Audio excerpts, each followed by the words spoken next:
Ça a été le thème de l'été. Hein?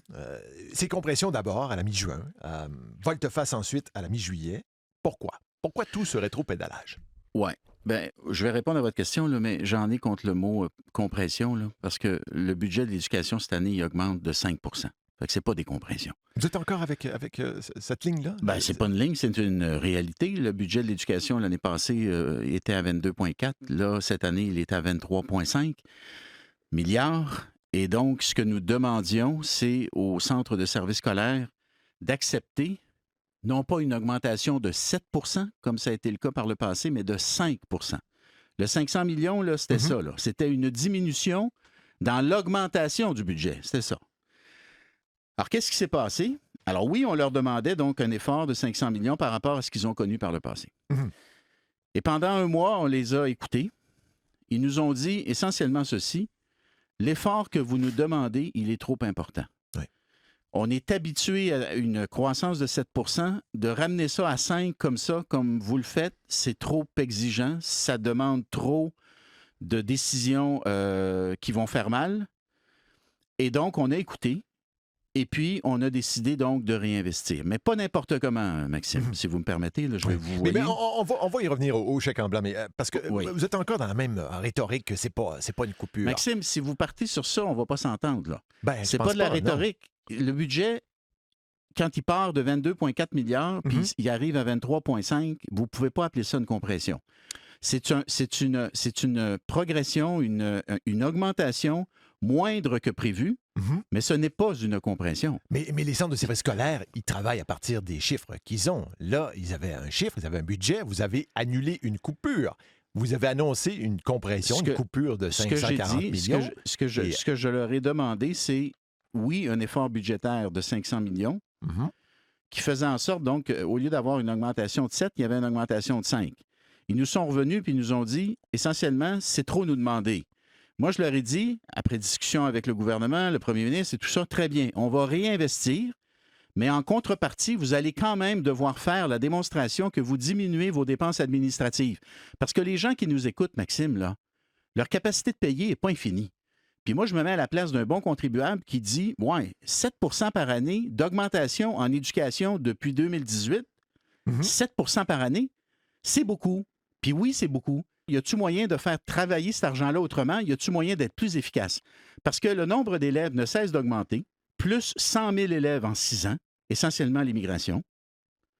Des besoins toujours plus grands par élève, parce que nos élèves, ils arrivent avec des enjeux de santé mentale, de problèmes de difficultés au niveau langagier. Tu sais, je veux dire, le spectre de l'autisme aussi. Ouais. Il y a des besoins particuliers.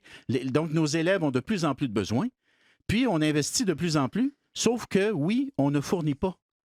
Mais là, vous dites, bon, ça ne vient pas qu'un chèque en blanc. Est-ce que ça veut dire qu'il y a tant de gras que ça à couper dans les centres de services scolaires, dans les directions d'école? Non, je ne dirais pas ça. Il y en a un peu, mais il faut travailler autrement. Je vous donne des exemples. Les centres de services scolaires, ils ont, par exemple, des services juridiques. Ils ont des services de communication. Ils ont un service de perception de la taxe scolaire. Sur l'île de Montréal, là, actuellement, les 5 centres de services scolaires, les 3 francophones et les 2 anglophones, se sont mis ensemble pour avoir un service de collecte de la taxe scolaire. Ils ont regroupé le service de la... Alors, ça pourrait être possible, ça, dans certaines régions du Québec où les centres de services scolaires pourraient se mettre ensemble pour avoir un service de perception de la taxe scolaire au lieu d'en avoir un par centre de service, un pour la région. Bon, même chose pour les services juridiques. Est-ce que... Il y a sans doute des efforts qui se font. Puis bon, ce qu'ils nous disent, c'est qu'ils les font, ces efforts-là. Oui. Mais j'en reviens à ce qui s'est passé cet été. Oui. Parce que ça a semé le chaos quand même, là. Bah, le chaos, on peut discuter là-dessus. Moi, je pense que c'est peut-être un peu fort, mais vous avez raison de dire que ça a semé de l'inquiétude. Plus que de l'inquiétude. Il y a des gens qui ont été mis à pied. Oui. Et là, il faut les rappeler.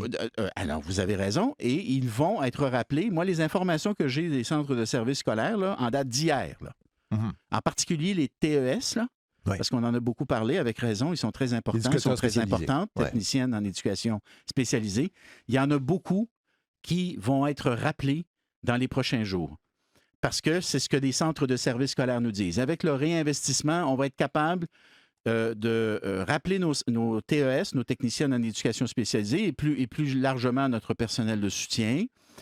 Est-ce que ça va être dans le même nombre, avec le même nombre d'heures? Ça reste à voir. Mais les chiffres que j'ai, là, il y en a 33 centres de services scolaires qui nous disent au niveau des TES, ça va être stabilité.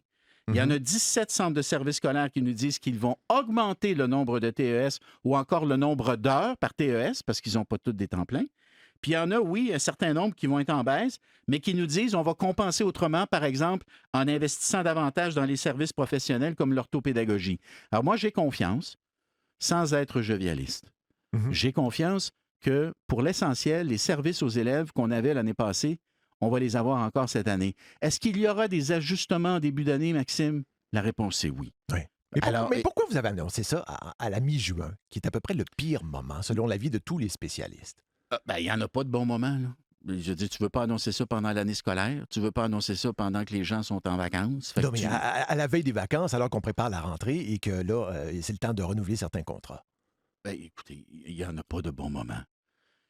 Alors, est-ce qu'on aurait dû l'annoncer plus tôt? J'aurais souhaité qu'on l'annonce plus tôt. Puis, je pense qu'il faut tirer les leçons de ce processus-là. Vous savez, on essaye de gérer plus serré. On essaye, avec l'argent qu'on investit, d'aller chercher plus de résultats. Puis ça veut dire, oui, changer la culture de gestion, la culture organisationnelle, si on peut dire, essayer d'avoir encore plus d'efficacité. Puis, c'est comme je l'ai dit tout à l'heure, mieux faire travailler cet argent-là qu'on investit chaque année. Alors, est-ce que ce processus de transformation comporte des défis puis des difficultés? La réponse est oui. Quand un ajustement comme celui-là, ça ne se fait pas facilement. C'est exigeant. Puis ce qu'on a demandé au centre de services scolaires, puis ce qu'on a demandé à nos équipes écoles, oui, c'est exigeant, Maxime. Je ne vais pas nier ça. C'est difficile. Mais on n'a pas le choix. On ne peut pas continuer à augmenter le budget de l'éducation à coût de 7 % par année. On n'y arrivera pas. Il faut qu'à un moment donné, on prenne cet argent-là et on se pose la question, y a-t-il moyen de changer nos façons de faire pour aller donner le même service ou même un service encore meilleur aux élèves à moindre coût? Oui, bien ça, tout le monde le souhaite, c'est sûr. Oui, mais regardez ce qui se passe à la colle, là. Vous avez vu, là, ces dernières semaines, c'est Radio-Canada qui l'a sorti. Le nombre de familles, les familles demandeurs d'asile, beaucoup de familles, beaucoup d'enfants qui vont se retrouver dans nos écoles. Donc ça veut dire, une des raisons pour lesquelles il a fallu s'ajuster, parce que vous me posez la question tout à l'heure, c'est qu'on a eu les chiffres sur les effectifs scolaires et on s'est rendu compte que le nombre d'élèves dans nos écoles était encore plus important pour cette année qui vient de se finir là, que ce qu'on avait pensé. Parce que justement, l'immigration continue de mettre beaucoup de pression sur nos écoles.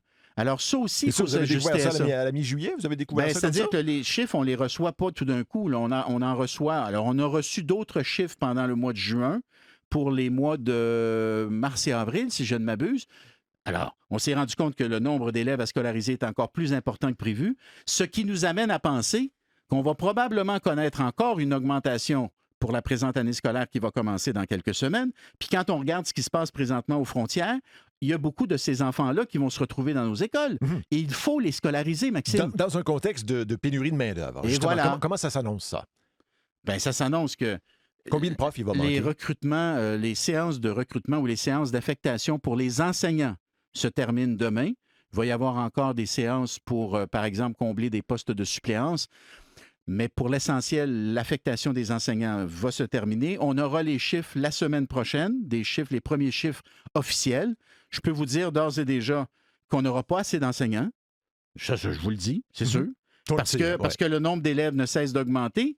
Puis, on a beaucoup de difficultés à avoir les enseignants dont on a besoin. Il n'y en a pas assez qui s'inscrivent dans les facultés. Une fois qu'ils sont gradués, on en perd. On a de la difficulté à garder certains de nos enseignants et de notre personnel scolaire en général. Il ne faut pas les oublier, les autres, là, parce qu'effectivement, c'est très exigeant, ce qui se vit dans nos écoles. Alors, la pression au niveau du personnel va demeurer. Le nombre d'élèves à scolariser continue d'augmenter. Et puis, on continue d'augmenter pendant ce temps-là le nombre de nouvelles écoles qu'on construit, qu'on agrandit. Les classes préfabriquées, on est rendu au-dessus de 2000 classes préfabriquées, Maxime.